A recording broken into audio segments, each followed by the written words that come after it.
7.2, similarity and transformations. Transformations. You had a little bit of, you did transformations in Algebra 1, correct? You move things around like translate, reflect across axes and that kind of stuff, right? So we're doing a very small portion there. We're looking at only transformations, okay? Transformations as in we're going to dilate them, right? You've heard of doing dilations before. Where has anybody heard that word before? Anybody used it or heard that word before, dilations? In what? Algebra. Okay. You go and get an eye exam where they dilate your eyeballs, right? Your pupils, right? Okay. Same thing, they're going to do dilation. So we're talking about dilations here. Okay, so if you go to page 7.2, the bottom it says, a transformation that produces similar figures is a similarity transformation. So we do this long word called the similarity transformation.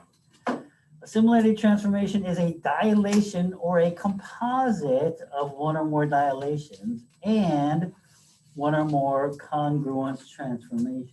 So you would take a figure or polygon that looks like this, you can move it around, right? That's what they say by, you're talking about doing the transformations, right? You can do a transformation and then you can blow it up, okay? Or whatever, okay? So you can do several different things here. Okay, let's look at example number 1. Apply the dilation D to the polygon with the given vertices. Okay, all right, so example number 1. Example number 1, we have A. Example 1, A. And we have the original is 2, 1, 2, 3, 5, 1. We have 2, 1, 2, 3, and 5, 1. 2, 1, 2, 3, 5, 1. And the dilation we're going to do is we're going to go from, the dilation we're going to do is we're going to take x and y and we're going to move it to 2x, 2y. Okay, so the first point, 2, 1, A, B, C. So this will be A, B, C. And now let's go ahead and make sure we understand the nomenclature here. Okay, so we're going to go from 2, 1 to 2 times 2 and 2 times 1, right? So I'm multiplying by 2. So A was a 2, 1. It's going to go to, since I'm going to multiply this by 2, 4. Multiply this by 2, I get 2. The nomenclature we use here is A prime, okay, A prime. So A went to A prime, which is 4 and 2. So this would be A prime. B started at 2, 3. So B prime is going to be 4, 6, right? So multiplying both sides by 2, both x and y by 2. So I'm going to go to 4 and 6 up here. So this will be B prime. C went from 5, 1 to C prime, which is 10 and 2, right? So it's going to be 2. C prime. Okay. So this is how you achieve the thing. Now we can see that the similarity wise, from here, this went from 2, 1 to 2, 3. So this distance here is what? 2, correct? This is 2. Went from here to here, which is a difference of what? Went from 2 to 6, so it's now 4, right? So what used to be 2 became 4 because obviously because we're multiplying it by 2, right? Okay, all right. You can do the same things for each one of them. Okay, and in B, we would achieve a contraction. In B, we're actually going to do a dilation that is doesn't get larger, it gets smaller here. Because we're going to go from xy to 2/3 x and 2/3 y. So in B, we're going to go, the dilation we're going to do is xy to 2/3 x, 2/3 y. Okay. So let's quickly go over the PQR. PQR. P was -6.3. Q was -3.9. R was 3 and 6. So when I transform this, what is the corresponding part going to be? What's it called? P prime, right? So it's P prime. P prime. I'm going to multiply this guy to this. Right? So I'm going to get -12 divided by 3, which is going to be -4. Here I'm going to get 2. Q is going to go to Q prime, which is -6 divided by 3 is -2. And then we're going to get 6 here. And then R prime, -3. So it's going to be 2. And not just positive 2, right? And then 6 is going to be 4. Okay. Yes. So I like the bottom of these examples. It says like this dilation is with the center of 0 and 0.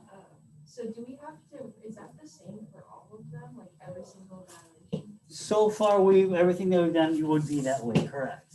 I would not worry about writing that down. Okay, where it's centered at. Okay, that's kind of a little bit above what you guys need to know. All right, so I'm not going to bore you with writing them and drawing it down, but you understand how this worked, right? We went from P to P prime, Q to Q prime, and R to R prime. Okay. Okay, so let's go to example number 2.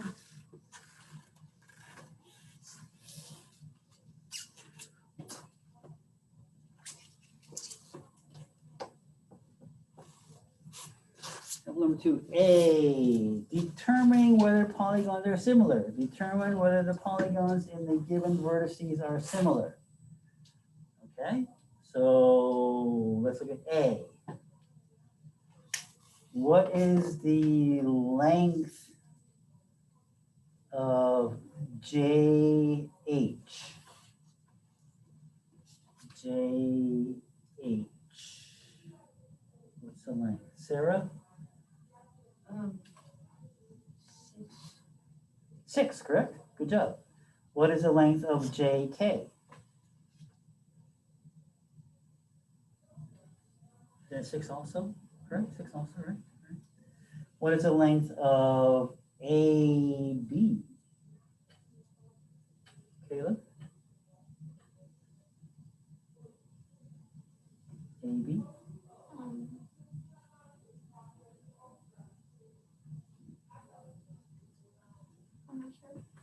Okay, good. A, B have the same, they share the same x coordinate, correct? What is the x coordinate for A and B? Point A and B, what is the x coordinate there? -3, right? The y coordinates go from -3 to 6, right? So it must be, the length must be 6 plus 3, right? So it would be 9, right? 9. So the length is there is 9. All right, what about BC then? BC again share the same y coordinate as 6. The x goes from -3 to 6, correct? So it's going to go to 9 also, right? So the larger one was a 9 by 9 square, where the other one was a 6 by 6 square, correct? So are they going to be similar? They're both squares, right? So their squares are all going to be similar, right? Because they're 90 degrees and the sides are all the same, right? Basically, right? So yes, it is. But we have to find the dilation because it went from 9 to 6, right? So if we went to go from 9 to 6, we would have to go like this, right? To go from 9 to 6. Okay, B. What about B? Let's look at B. If you look at B, it looks like they're both rectangles. They're definitely not squares there, right? The smaller one is a what by what rectangle? Anybody? 2 by 4. 2 by 4. Okay. And what about the larger one? So 4 by 1, 2, 3, 4, 5, 6, 7, right? So one was 2 by 4. The other one was 4, 7. Okay, so if the ratio needs to be the same, this to this has to be equal to this, right? 2, 4 has to be equal to that. Is that correct? Doesn't seem to be, right? What needs to change for it to be a similar one? Correct. If this was an 8, it would be a similar rectangle, correct? All right. Good job. All right. C. At C, we have 2 triangles there. They're both right triangles, it looks like. So let's look at the lengths there.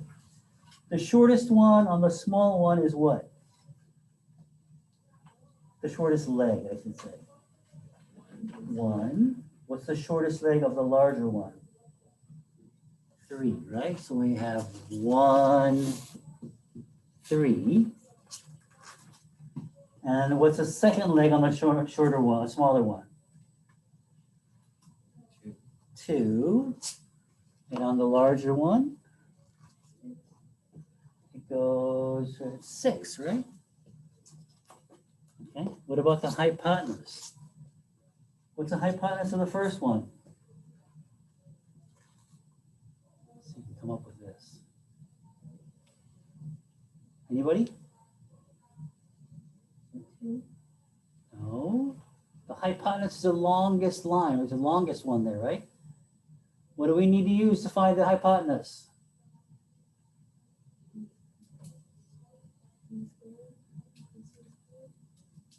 Oh, I was going to say that the hypotenuse is 5 squared. Square root of 5, correct? Square root of 5, correct. Good. All right. What about the longest one? The tallest one. The largest, the large triangle's hypotenuse. What is that? The square root of, correct? Right? Because the legs were 3 and 6, right? That's correct. So it's going to be what? 9 plus 36, 45, square root of 45, which is the same as square root of 5, square root of 9, square root of 5. Square root of 9 is 3. 1 over 3. This guy is 1 over 3. This guy is 1 over 3, right? So the ratios are the same, right? Proportional. Okay? So therefore it must be a dilation, right? Okay, so as a matter of fact, what would the dilation be? It's 1 to 3, 1 to 3, 1 to 3, right? So dilation would be like that, right? Because you're multiplying everything by 3. Okay, so that's that. Move on. Let's go to number 3. Example number 3. On top, okay, example number 3. Okay. can we kind of agree that all circles are similar? Right? I mean, there really isn't much to discuss there. All circles are similar, whether they're large or small, or they're all circles a circle, right? Okay. It's not necessarily a polygon, right? It's not a polygon. You don't have legs or you don't have ends or anything like that, right? Okay. So example number 3, prove that circle A with center 0, 0 and radius 1 is similar to circle B with center 5, 0 and radius 2. Okay, so this would be the double thing, right? So we would move the circle that is at the origin to the center. Now we're going to move that from the origin to now the center is going to be 5 and 0, and then we're going to blow it up by 2, right, to achieve that transformation. Right? Anybody know what that circle A is called? There's a special name for that circle.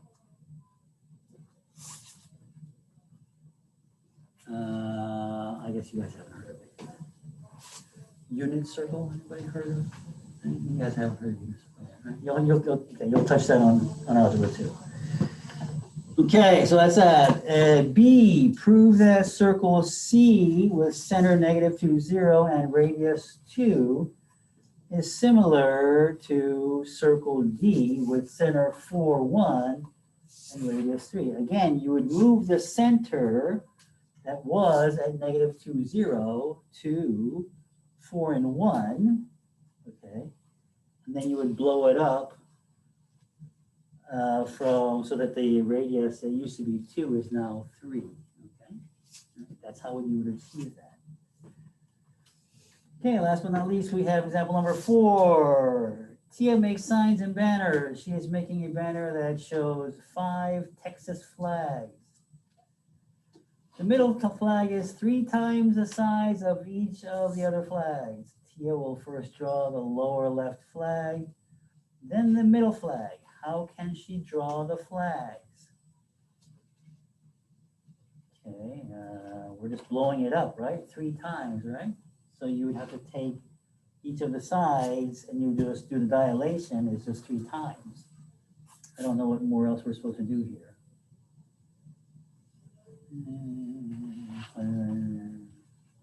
Yeah, there's nothing there. Okay, any questions? Any questions there? Where you feel comfortable? All right, so